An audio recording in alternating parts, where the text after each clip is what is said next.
దేశంలోని అతిపెద్ద బ్యాంకులో ఒకటి ఇండస్ఇండ్ బ్యాంక్. హిందూజా గ్రూప్కు చెందినటువంటి బ్యాంక్ షేర్ ఇటీవలి కాలంలో దారుణంగా పడిపోతూ వస్తోంది. ఒకప్పుడు 1500 రూపాయల వరకు ట్రేడ్ అయినటువంటి షేర్ ప్రస్తుతం 650కి అటు ఇటు ఊగిసలాడుతోంది. అత్యద్భుతమైన ఈ బ్యాంక్ షేర్ ఇన్వెస్టర్లకు లాభాల పంట పండించింది. మరి ఇంతలో ఏమైందో ఏమో, షేరు ధర భారీగా క్షీణిస్తూ ఇన్వెస్టర్లకు కంటెతడి పెట్టిస్తోంది.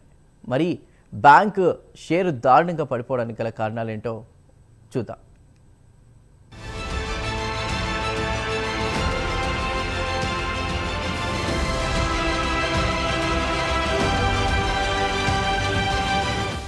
ప్రస్తుతం దేశీయ స్టాక్ మార్కెట్లు దారుణంగా పడిపోతున్న విషయం తెలిసిందే. దానికి అంతర్జాతీయ పరిణామాలతో పాటు దేశీయంగా జరిగే పరిణామాలు, కార్పొరేట్ ఫలితాలు అన్నీ కలగలిపి మార్కెట్లను వెనక్కి లాగుతున్నాయి. అయితే మార్కెట్లో ఒడిదుడుకులు సహజమే కూడా. అయితే దేశంలోని అతిపెద్ద బ్యాంకుల్లో ఇండస్ఇండ్ బ్యాంక్ 5వ స్థానంలో ఉంది. బ్యాంక్ ప్రమోటర్లు కూడా సాదాసీదా మనుషులు కాదు. లండన్లో అత్యంత సంపన్నుల్లో ఒకరైన హిందూజా కుటుంబానికి చెందిన బ్యాంకుగా చెప్పుకోవచ్చు. అయితే అకస్మాత్తుగా ఈ షేర్ దారుణంగా క్షీణిస్తూ వస్తోంది. అది కాస్త ఇన్వెస్టర్లకు ఆందోళన కలిగిస్తోంది. ఇంతకు అసలు కారణం ఏమిటి అనే విషయానికి వస్తే, గత శుక్రవారం నాడు Reserve Bank of India bank CEO Suman Kathpalia పదవి కాలం 1 సంవత్సరం పాటు పొడిగించింది. వాస్తవానికి ఆయన పదవి కాలం 3 సంవత్సరాలు పొడిగించాలి. కానీ ఆర్బీఐ మాత్రం కేవలం 1 ఏడాది మాత్రమే ఎక్స్టెన్షన్ ఇచ్చి చేతులు దులుపుకుంది.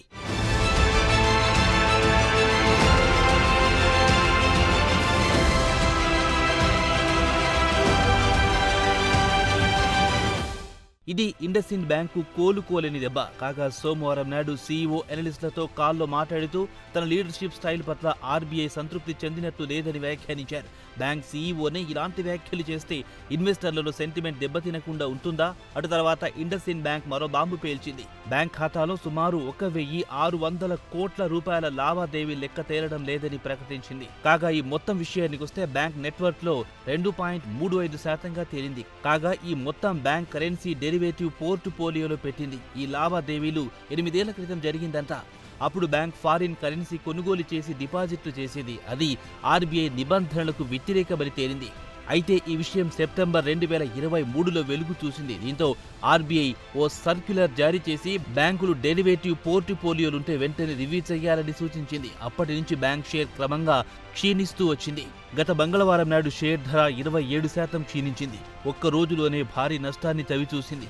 ప్రస్తుతం షేర్ ధర 672.10 పైసల వద్ద తచ్చాడుతోంది.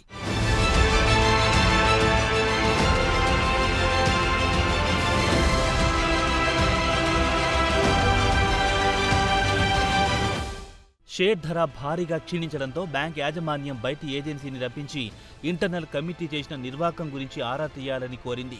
అశోక్ హిందూజా ప్రమోట్ చేసిన ఈ కంపెనీ లేదా బ్యాంకు ప్రస్తుతం కత్పాలియా ప్రస్తుతం సీఈఓగా విధులు నిర్వర్తిస్తున్నాడు. డ్యామేజ్ కంట్రోల్కు ప్రయత్నాలు మొదలెట్టాడు. స్థానిక మీడియాను పిలిపించుకుని ఇండస్ఇండ్ బ్యాంక్ బ్యాలెన్స్ షీట్ బలంగా ఉంది. ఒకవేళ 1600 కోట్లు రైటాప్ చేసినా వచ్చే త్రైమాసికంలో బ్యాంక్ లాభాలు చూపిస్తుందని భరోసాతో చెప్పారు. అయినా ఆయన మాటలను ఇన్వెస్టర్లు పెద్దగా నమ్మలేదు. వెంటనే పలు మ్యూచువల్ ఫండ్ కంపెనీలు తమ వద్ద ఉన్న షేర్లను విక్రయించుకొని బయటపడ్డాయి. కాగా గత 2 సంవత్సరాల నుంచి ఉంచి విదేశీ ఇన్వెస్టర్లు కూడా తమ హోల్డింగ్ను తగ్గించుకుంటూ వచ్చారు. 43% నుంచి 25% తగ్గించుకున్నారు. అలాగే డొమెస్టిక్ మ్యూచువల్ ఫండ్స్ మాత్రం 16 నుంచి 30% పెంచుకున్నారు. దీంతో రిటైల్ ఇన్వెస్టర్లు ప్రమాదంలో పడే అవకాశం ఉంది. ఎందుకంటే మ్యూచువల్ ఫండ్స్ రిటైల్ ఇన్వెస్టర్ల వద్ద తీసుకున్న డబ్బు ఇండస్ఇండ్ బ్యాంక్లో పెద్ద మొత్తంలో పెట్టి ఉంటారు.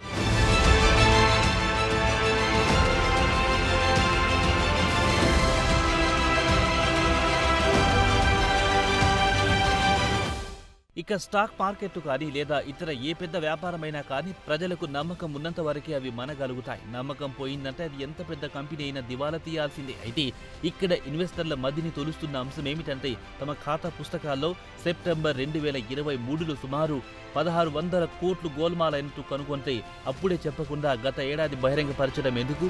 అంత జాప్యం చేయాల్సిన అవసరం ఏమొచ్చిందనే టాక్ వినిపిస్తోంది. యాజమాన్యం దృష్టికి ఖాతాలో గోల్మాల్ జరిగిన వెంటనే బహిరంగపరిచి ఉంటే పరిస్థితి ఇంతదాకా వచ్చేది కాదేమో అని చర్చ ఇన్వెస్టర్లలో సాగుతోంది. గత కొన్ని సంవత్సరాల నుంచి ఖాతాల్లో నష్టాన్ని ఎన్ని సంవత్సరాల పాటు ఎందుకు చూపించలేదని ఆర్బీఐ రంగంలో దిగి ప్రశ్నించే వరకు మూగ నోము ఎందుకు పాటించాల్సి వచ్చిందన్న ప్రశ్నలు తలెత్తుతున్నాయి. కాగా బ్యాంకులో ఈ గోల్మాల్ కత్పాలియా కంటే ముందు జరిగిందా అన్న అనుమానాలు కూడా తలెత్తుతున్నాయి.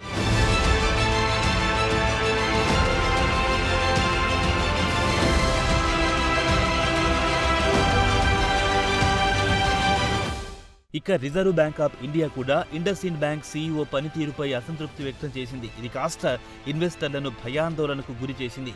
ఇండస్ ఇండ్ బ్యాంక్లో ఏదో గోల్మాల్ జరుగుతోందన్న టాక్ ఇన్వెస్టర్లలో పెద్ద ఎత్తున చర్చకు దారితీసింది. దీని ప్రభావం కాస్త బ్యాంక్ షేర్పై చూపించింది. పెద్ద మొత్తంలో డబ్బు పెట్టి షేర్లు కొనుగోలు చేసిన ఇన్వెస్టర్లు మాత్రం దారుణంగా నష్టపోయారు. ఇదిలా ఉండగా ఆర్బీఐ వర్గాల సమాచారం ప్రకారం అన్ని బ్యాంకులను వారి డెరివేటివ్ పొజిషన్ల గురించి ఓ నివేదిక ఇవ్వాలని సర్క్యులర్ జారీ చేసింది. ఇండస్ ఇండ్ మాదిరిగానే ఇతర బ్యాంకులు కరెన్సీ డెరివేటివ్ మార్కెట్లో పెట్టుబడులు పెట్టి ఉంటే ఆ బ్యాంక్ షేర్లు కూడా ఇండస్ ఇండ్ బ్యాంక్ బాట పడతాయని ప్రత్యేకంగా చెప్పాల్సిన పని లేదు కూడా.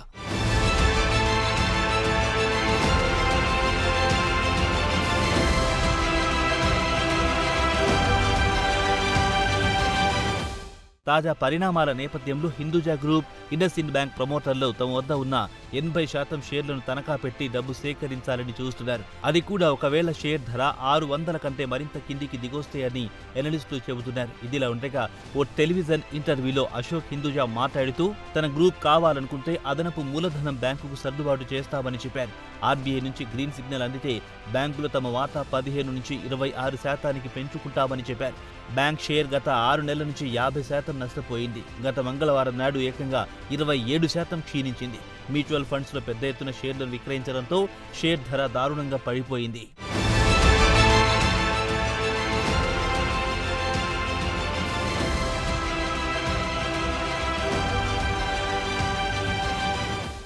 బ్రోకరేజ్ సంస్థలు కూడా బ్యాంక్ యాజమాన్యం నిర్వాహకం వల్ల షేర్లు దారుణంగా పడిపోతుందని చెబుతున్నారు.